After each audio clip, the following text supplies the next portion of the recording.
آمنت بالله وملائكته وكتبه ورسله واليوم الآخر والقدر خيره وشره من الله والبعث بعد الموت لا إله إلا الله آمنت بالله وملائكته tape recording and listen to it. But Surah Al-Kahf itself introduced us to the last age, before the end of the world. An age of great turmoil, great conflict, great killing and slaughter, great corruption, great godlessness.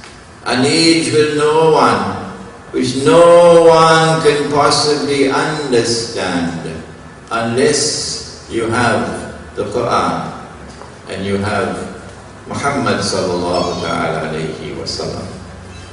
Surah Al-Kahf, which is Surah number 18 of the Quran, entitled The Cave.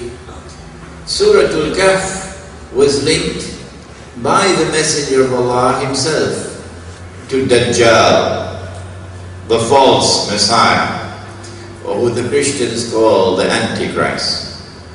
And he was one of the major signs of the last age. And when Dajjal comes into the world, and as he progresses in his mission, he subjects mankind to the mother of all tests.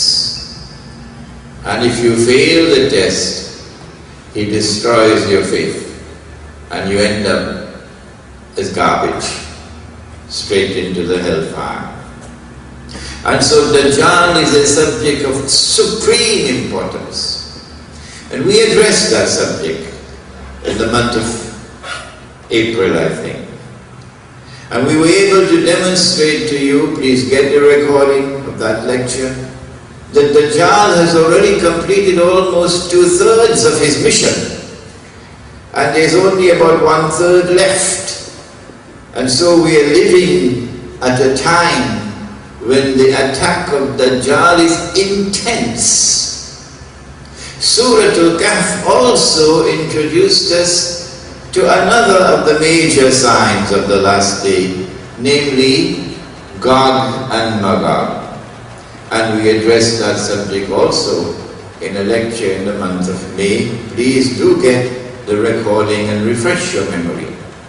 Gog and Magog, who when they are released into the world would be agents of fasad, would corrupt everything with a strange kind of corruption which destroys. So everything is corrupted around you.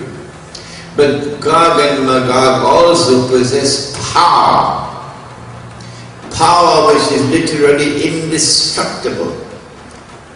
And so they take control of the world with their indestructible power. And they use power to oppress. And they use power to wage war on Islam and to wage war on the religious way of life.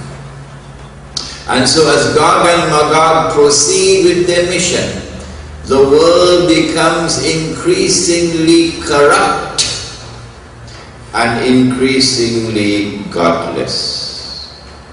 We were able to demonstrate in our lecture, we hope to your satisfaction, that we are already living in the age of Gog and Magog.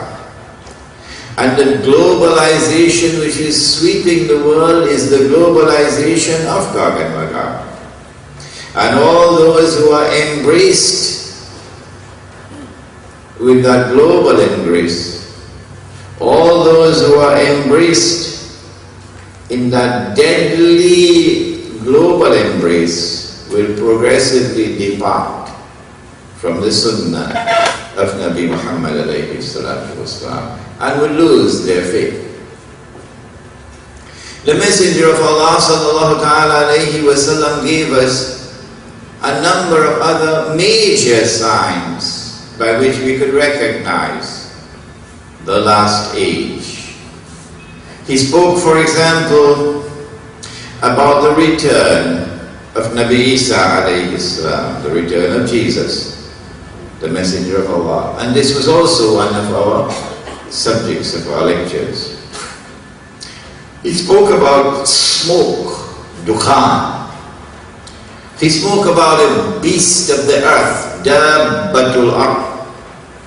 And our interpretation was that ard over here, or earth, refers to ard al-muqaddasa, or the Holy Land.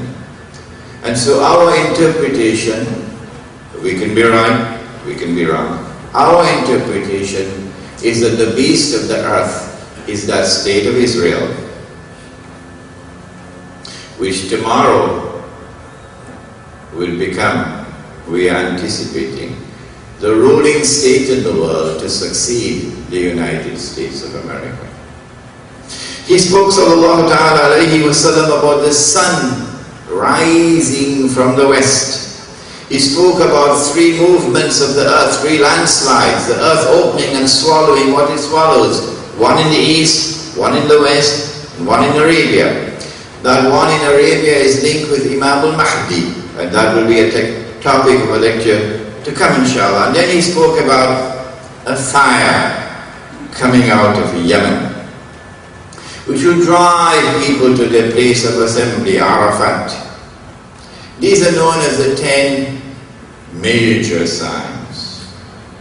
But today we want to speak for a little while about the minor signs, so that we may be awakened to the fact that we are living in the last age.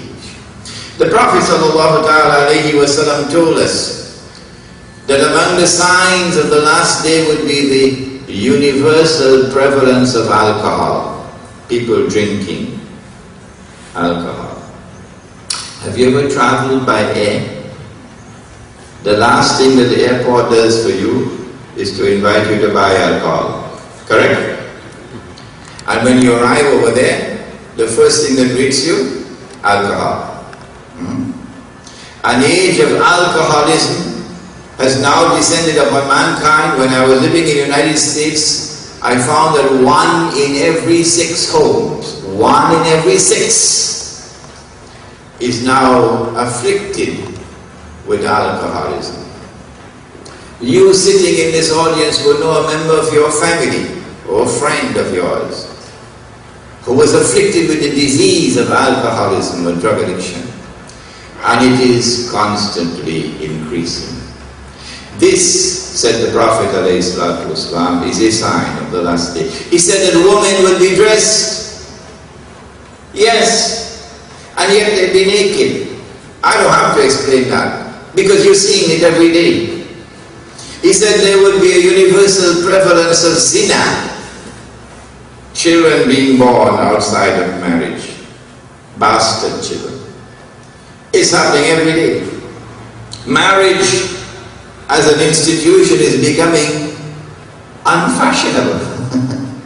Yeah. Who bothers about marriage anymore? A sign of the last day. He spoke about the disproportionate balance of men and women to such an extent that one man would have to maintain, mark the word, maintain, not marry, maintain 50 women. And so men are going to be very scarce. That is it tomorrow, which is around the corner. The medical doctors might be able to assist us in identifying the cause, maybe something to do with sperm production, that male babies are no longer born. Rarely is a male baby born. Female babies are born all the time. He spoke sallallahu ta'ala alayhi wa sallam about the prevalence of homosexuality and its corollary, lesbianism. Around the world today, homosexuality is spreading like wildfire. One of the biggest marches in Manhattan, which attract 500,000 people, is the Gay and Lesbian Rights Day Parade. Any politician who wants to succeed in politics must be there, marching in the Gay and Lesbian Rights Day Parade.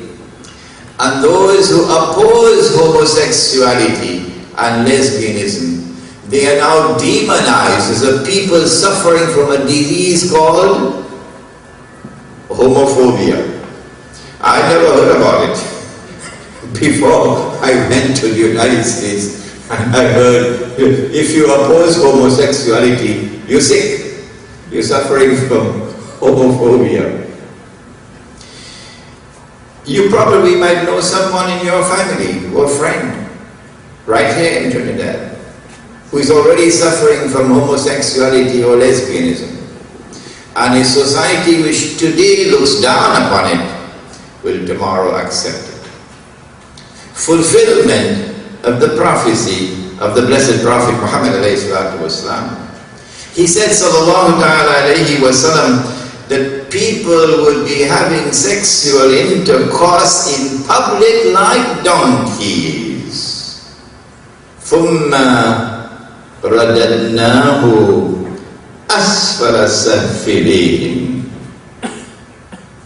I don't think we're far from that. That's just around the corner. People having sexual intercourse in public like donkeys. What more?